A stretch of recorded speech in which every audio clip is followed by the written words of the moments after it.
Españoles, Franco ha muerto.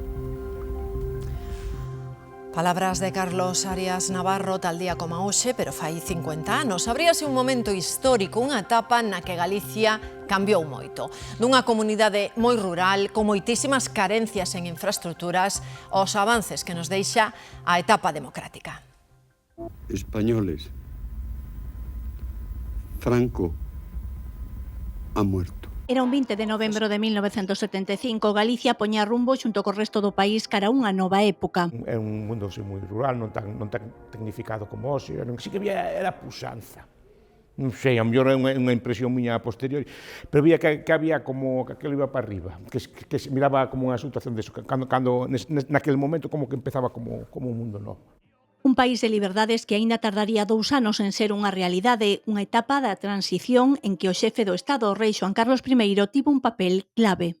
A exaltar ahora el esfuerzo que nos permitió llegar a esta meta.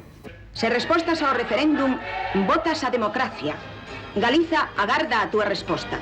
A consulta de 1976 foi o primeiro paso, logo chegou a Constitución, o Estatuto de Autonomía de Galicia, un paso decisivo pro desenvolvemento da nosa comunidade, dunha sociedade rural moi nova con salarios que rondaban as 20.000 pesetas, o gran desenvolvemento tecnolóxico de hoxe e os novos dereitos sociais. Eu creo que se avanzou nunha culturización democrática da sociedade galega no seu conxunto dun xeito notable. Así me pode cantar a feminización do traballo e a incorporación das mulleres a moitos ámbitos. Eu creo que foi socialmente un dos grandes ámbitos. Medio século de cambios, un tempo en que os medios públicos de Galicia souberon xogar un papel fundamental.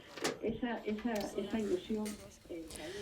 E está dando moito que falar o vídeo que lanzou o Partido Socialista polo aniversario da morte de Franco. O protagonismo é para Pedro Sánchez, Zapatero, Almunia ou Rubalcaba. Apenas hai 2 segundos para Felipe González, moi crítico coa dirección actual dos socialistas. O vídeo remata cunha imaxe de Sánchez coas vicepresidentas Díaz, Aeguesen e Montero.